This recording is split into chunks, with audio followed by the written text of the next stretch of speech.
Hello students, class 12th student. Last time पे मैंने आपको एलिंगम डायग्राम से पहले एलिंगम डायग्राम स्टार्ट तो करा दिया था, बट उसकी कुछ थर्मोडायनेमिक प्रिंसिपल के बारे में बताया कि डेल्टा जी क्या होता है। डेल्टा जी एसोसिएटेड, जो भी हम एनर्जी किसी भी रिएक्शन में देते हैं तो वो प्रोडक्ट में कन्वर्ट करने में कितनी एनर्जी यूज़ कर रहा है, वो उसका डेल्टा जी की वैल्यू यानी कि गिब्स एनर्जी होता था। और एलिंगम डायग्राम यूज़ क्यों किया जाता है ये भी मैंने आपको बताया। एलिंगम डायग्राम इसलिए यूज़ करते हैं हम कि उस डायग्राम से हमें पता चलता है कि किसी भी मेटल को रिड्यूस करने के लिए कौन सा रिड्यूसिंग एजेंट सुटेबल होगा, ये हमें एलिंगम डायग्राम बताता है। तो एलिंगम डायग्राम में कुछ एलिमेंट्स की रिडक्शन, वैसे वो ऑक्साइड्स के फॉर्मेशन में दिया रहता है, बट हम उससे रिडक्शन भी निकाल सकते हैं। तो Ellingham diagram it is use to select suitable reducing agent for reduction of metal oxide to metal.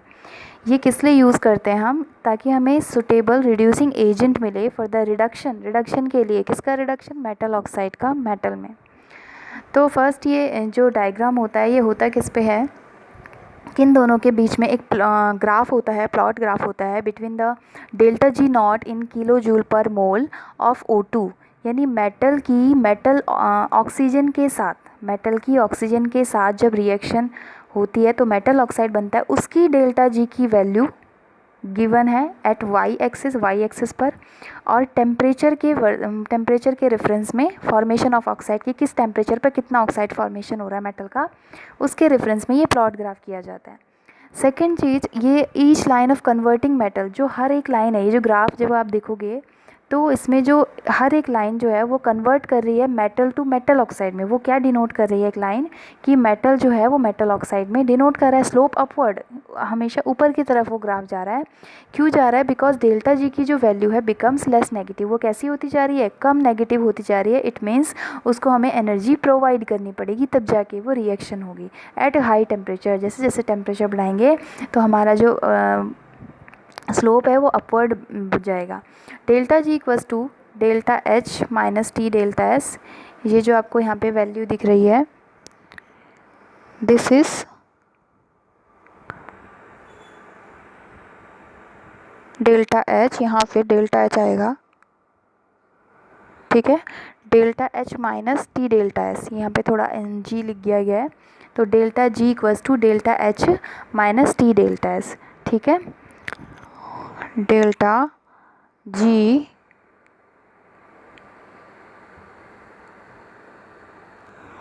Ji equals to delta H minus T delta S. यहाँ पे जी की जगह जो इक्वल्स टू के बाद है वहाँ एच कर लीजिएगा आप। थर्ड चीज़ ये, each plot is straight line except some change in phase.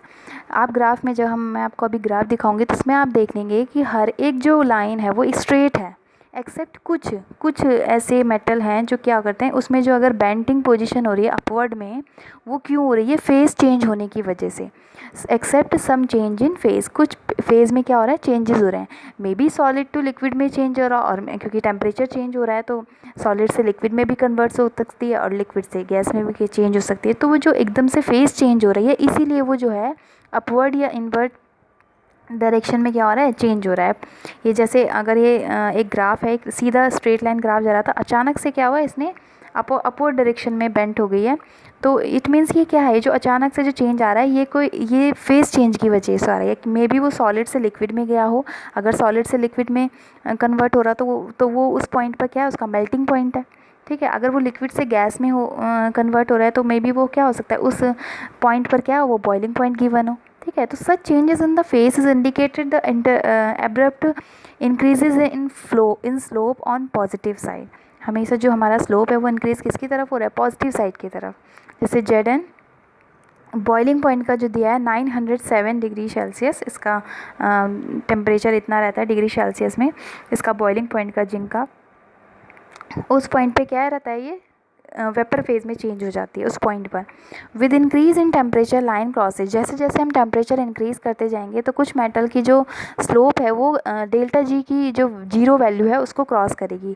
Theoretically this happens in case of, किस केस में होता है? जैसे मरकरी, सिल्वर एंड गोल्ड के केस में। उसका आप अभी लाइन ग्राफ देखेंगे तो उसमें क्या होता है, वो डेल्टा जी की वैल्यू जहाँ पर ज़ीरो होगी, यानी कि ज़ीरो के ऊपर क्या है उसके बाद पॉजिटिव वैल्यू है, उसको वो क्रॉस करते हुए जाएगा। तो ये कुछ ही एलिमेंट्स में ऐसा है अब इसके बाद आपको एलिंगम डायग्राम आपको दिखाती हूँ कि किस तरीके से उसमें वैल्यूज़ दी रहती हैं। ये डायग्राम आपको दिख रहा होगा, this is the Ellingham diagram. इसमें जो आपको वाई एक्सिस में है वो डेल्टा जी नॉट की वैल्यू है, किलो जूल पर मोल। डेल्टा जी की वैल्यू है किस रेफरेंस में, कि जो मेटल है वो ऑक्सीजन के साथ रिएक्ट करके क्या बना रहा है, मेटल ऑक्साइड। तो ये किस रिएक्शन को, ये जो डेल्टा जी की वैल्यू जो दिखा रहा है -1200, 1100, 1000 माइनस, ये माइनस की वैल्यूज़ है, ऊपर जाते जाते प्लस की वैल्यूज़, ये क्या शो कर रहा है कि जो मेटल है मेटल ऑक्साइड में कन्वर्ट हो रहा है, उसकी जो डेल्टा जी की वैल्यू है। नीचे जो एक्स एक्सिस में है ये टेम्परेचर इन केल्विन, केल्विन में जैसे 273 केल्विन, 673, इस तरीके से ये इंक्रीज़ कर रहा है। इसमें दिया क्या है, मेटल की ऑक्सीडेशन, जो मेटल ऑक्साइड ऑक्सीजन के साथ रिएक्ट करके मेटल ऑक्साइड बनाता है, उसके बारे में ये प्लॉट ग्राफ है। तो जो ये ग्राफ जो है, नीचे वाला जो एलिमेंट होगा, नीचे वाला मेटल ऊपर वाले एलिमेंट को आसानी से रिड्यूस कर सकता है, ठीक है, ये इसकी चीज़ ये है। और आप पॉइंट देख रहे होंगे, जहाँ पे एक पॉइंट है ब्लैक पॉइंट, जैसे मैग्नीशियम है, मैग्नीशियम 1200 ऊपर 1300 से क्या है माइनस का आपका मान लीजिए 1500 या 500, इससे स्टार्ट हो गया मैग्नीशियम, एक 1100 के ऊपर एक पॉइंट से चेंज हो रहा है। तो वो सडन जो चेंज हो रहा है वो किसकी वजह से, पहले वो सॉलिड फॉर्म में रहा होगा, ठीक है, सॉलिड फॉर्म में रहा होगा, फिर वो अचानक से क्या होगा, मेल्टिंग पॉइंट यानी कि लिक्विड में कन्वर्ट हो गया होगा। तो वो जो ये जो चेंजेस आ रहे हैं, ब्लैक ब्लैक आपको पॉइंट दिख रहे हैं, ये सडन फेज चेंज की वजह से हो रहा है। इसमें आपको ये गिवन क्या क्या है, साइड में आपको रिएक्शंस दी हुई हैं डिफरेंट डिफरेंट कर्व की, कि जैसे सिल्वर की है, सिल्वर जो है, सिल्वर आपका कहाँ दिख रहा है आपको, ये 100 से ऊपर, यानी -50 आप मान लीजिए, डेल्टा जी की value -50, converted to silver oxide 4Ag plus O2 equals to Ag2O, Hg 2Ag plus O2 2HgO, ठीक है, ये कॉपर की है, ये ऑक्साइड्स की रिएक्शन है, ठीक है। और जो मेनली आपकी जो डैश डैश लाइन से शो हो रही है, कार्बन वाली रिएक्शन देखिए, जिसमें आप माइनस के 250 ये माइनस के 250 से जो स्टार्ट हो रहा है, कार्बन मोनोऑक्साइड वाली 2C plus O2 gives the CO, carbon monoxide जो फॉर्म कर रहा है, ये जो है इसका टेम्परेचर जैसे जैसे इंक्रीज़ करते हैं, ठीक है, कार्बन से कार्बन मोनोऑक्साइड, तो ये क्या करता है, इनवर्ड डायरेक्शन में जाता है, नीचे की तरफ इसका ग्राफ जाता है, तो CO बनाता है कार्बन मोनोऑक्साइड। एंड जो कार्बन डाइऑक्साइड वाला फार्मूला है, देखिए 350 से ज़्यादा, -350 मान लीजिए, वहाँ से स्टार्ट होता है वो कार्बन डाइऑक्साइड। तो ये जो पॉइंट ये जिस बिंदु पर काट रहे हैं, दिस इज़ द, यहाँ पर इनका ऑक्सीडेशन सेम होगा, ठीक है, ये कहना चाह रहे हैं, ये ऑक्सीडेशन क्या होगा, इक्विलिब्रियम स्टेट में होंगे। 2CO plus O2 gives the 2CO2, जो ऊपर वाला है CO2 बनना किससे, कार्बन मोनोऑक्साइड से, ये भी एक रेफरेंस है। ये सब कैसे एक्ट करेंगे, रिड्यूसिंग एजेंट की तरह। अब किस टेम्परेचर पर कैसे एक्ट करेगा वो आपको समझ में बाद में आएगा। मेनली आपको यहाँ पे ध्यान क्या देना है, ये जो आपको दे रखा है ग्राफ, ये दे रखा है आपको मेटल ऑक्साइड्स का, ठीक है, मेटल ऑक्साइड का जो बनना है उसकी डेल्टा जी की वैल्यू दे रखी है at a particular temperature, but आपको चाहिए रिडक्शन वाली वैल्यू। तो रिडक्शन के लिए ये ऑक्सीडेशन की वैल्यू आप यहाँ से निकाल लेंगे डेल्टा जी के लिए मेटल के केस में, और उसका अपोजिट कर देंगे तो वो आपको मिल जाएगा उसका रिडक्शन वाला। अगर -400 है, -300 है, जितना भी आ रहा है किसी पर्टिकुलर टेम्परेचर पर, तो उसका आप प्लस में कर देंगे तो आपका रिडक्शन के लिए वैल्यूज़ आ जाएंगी। इसका आपका मेनली आपका ये पता लगाने के लिए होता है कि रिड्यूसिंग एजेंट किस टेम्परेचर पर कौन सी रिएक्शन देगा या नहीं, फिजिबल होगी या नहीं। डेल्टा जी की वैल्यू अगर नेगेटिव आती है तो वो रिएक्शन फिजिबल होती है, मीन्स स्पॉन्टेनियस होती है, और अगर डेल्टा जी की वैल्यू पॉजिटिव आती है, it means reaction is not feasible, non spontaneous, मतलब उसको एक्स्ट्रा एनर्जी कुछ देनी पड़ेगी तब जाके वो रिएक्शन पॉसिबल होगी। इसका एप्लीकेशन है रिड्यूसिंग एजेंट्स निकालने के लिए कि कौन सा सुटेबल है या नहीं। फॉर एग्जाम्पल ये क्वेश्चन है, can carbon reduce ZnO to Zn, कि जो जिंक ऑक्साइड से जिंक का जो रिडक्शन है वो कार्बन का हो पाएगा 1000 केल्विन पर या नहीं, 15000 पर होगी फिजिबल या नहीं, ठीक है। तो सबसे पहले हम बात करते हैं 1000 केल्विन पर। तो 1000 केल्विन पर टेम्परेचर कितना है, 1000 केल्विन। जो हम ग्राफ देखेंगे एलिंगम डायग्राम वो 1000 केल्विन पर ही देखेंगे, और नॉर्मल जो हमारी रिएक्शन होगी जिंक ऑक्साइड की जिंक में कन्वर्ट करने पे कार्बन के साथ, zinc oxide plus carbon ZnO plus C gives ZnO plus carbon monoxide CO। अगर हम कार्बन वाली रिएक्शन देखें ग्राफ में, तो कार्बन से कार्बन मोनोऑक्साइड बनना 1000 केल्विन पर आपने देखना है। 1000 केल्विन नीचे से ऊपर आप स्ट्रेट लाइन अगर उसे चेक करेंगे 1000 केल्विन पर डेल्टा जी की वैल्यू क्या है, ठीक है, नीचे 1000 केल्विन है, आपको पता टेम्परेचर नीचे दिया है, उससे स्ट्रेट लाइन में स्केल से देखेंगे ऊपर कि डेल्टा जी की वैल्यू कार्बन वाली लाइन पे जिसमें कार्बन मोनोऑक्साइड बन रहा था वहाँ पर उसे किस डेल्टा जी की वैल्यू पर टच कर रही है, तो उस पर C प्लस H2CO वाली जो डेल्टा जी की वैल्यू निकलती है -450 निकलती है, 450।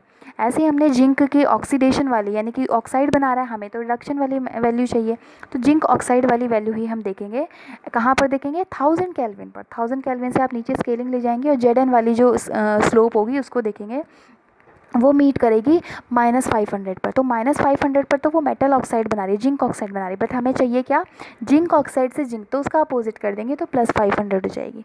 अब हम इन दोनों रिएक्शन को ऐड करेंगे तो ये हाफ हाफ O2 कैंसिल हो जाएंगे, उसके बाद बचेगा क्या, ZnO + C, यानी कि कार्बन जो है जिंक को क्या कर देगा, जिंक ऑक्साइड को रिड्यूस कर देगा इन द जिंक में, कार्बन मोनोऑक्साइड फॉर्म करेगा। अब जब ये दोनों ऐड हो रही हैं तो डेल्टा जी की वैल्यू भी ऐड होंगी, -450 और 500 दोनों को ऐड करेंगे तो वैल्यू आएगी +50। +50 का आने का मतलब है रिएक्शन कैसी है, डेल्टा जी की वैल्यू कैसी है, पॉजिटिव है, it means the reaction is not feasible. Reaction feasible नहीं होगी तो वो नॉन स्पॉन्टेनियस रिएक्शन होगी, मीन्स उसे एक्स्ट्रा एनर्जी प्रोवाइड करनी पड़ेगी हमें प्रोसीड कराने के लिए। तो 1000 केल्विन पर हमारी रिएक्शन कैसी होगी, नॉट फिजिबल। अब हम देखते हैं कि 1500 केल्विन पर यानी कि टेम्परेचर जब इंक्रीज़ कर रहे हैं तब ये रिएक्शन फिजिबल होगी या नहीं, ठीक है। एट 1500 केल्विन पर हमने देखा कि जिंक ऑक्साइड की जो नॉर्मल रिएक्शन है कार्बन के साथ वो हम पहले लिख देंगे, zinc oxide ZnO + C gives the Zn + CO। फिर से हम कार्बन प्लस हाफ O2 यानी कि कार्बन मोनोऑक्साइड वाली रिएक्शन देखेंगे, लेकिन इस बार कहाँ देखेंगे, एलिंगम डायग्राम में देखेंगे 1500 केल्विन पर। पहले हमने कहाँ देखा था, 1000 केल्विन पर। अब 1500 केल्विन आपको पता है नीचे टेम्परेचर है, 1500 वाली केल्विन टेम्परेचर पर ऊपर देखेंगे, ऊपर ले जाते स्केलिंग करेंगे कि कार्बन मोनोऑक्साइड वाली लाइन को वो किस वैल्यू पर टच कर रहा है, डेल्टा जी की वैल्यू वहाँ पर कहाँ पर है, जब दो लाइनें वहाँ पर मीट कर रही हैं, नीचे से 1500 पर एक ले जाइए लाइन, ऊपर से कार्बन मोनोऑक्साइड वाली लाइन पे देखिए डेल्टा जी की वैल्यू वहाँ पर -600 पर मीट करती है, -600 वैल्यू है। ऐसे ही जिंक ऑक्साइड की हम 1500 पर ही देखेंगे, 1500 केल्विन पर ही देखेंगे कि जिंक जो ऑक्साइड जो बन रहा है वो किस पर बन रहा है, -200 पर बन रहा है, ठीक है। लेकिन हमें क्या चाहिए, रिडक्शन वैल्यू, तो हम यहाँ क्या कर देंगे, +200 कर देंगे। ऐसे इन दोनों को ऐड करेंगे तो half O2 cancel, normal reaction हमारी क्या हो जाएगी, ZnO + carbon gives the Zn + CO। अब हमने दोनों रिएक्शन को ऐड किया तो डेल्टा जी की वैल्यू को जो भी हम ऐड करेंगे तो -600 + 200 सॉल्व करने के बाद 400 आएगा, 600 बड़ा है तो माइनस का आएगा, तो डेल्टा जी की वैल्यू हमारी आ रही है -400, मीन्स नेगेटिव वैल्यू आ रही है डेल्टा जी की। अब नेगेटिव वैल्यू का मतलब है रिएक्शन कैसी होगी, फिजिबल होगी, स्पॉन्टेनियस होगी, रिएक्शन अपने आप होगी, जबकि हमारी जो 1000 केल्विन पर हम यही रिएक्शन करवा रहे थे तो रिएक्शन फिजिबल नहीं थी। तो ये डिफरेंस है टेम्परेचर का।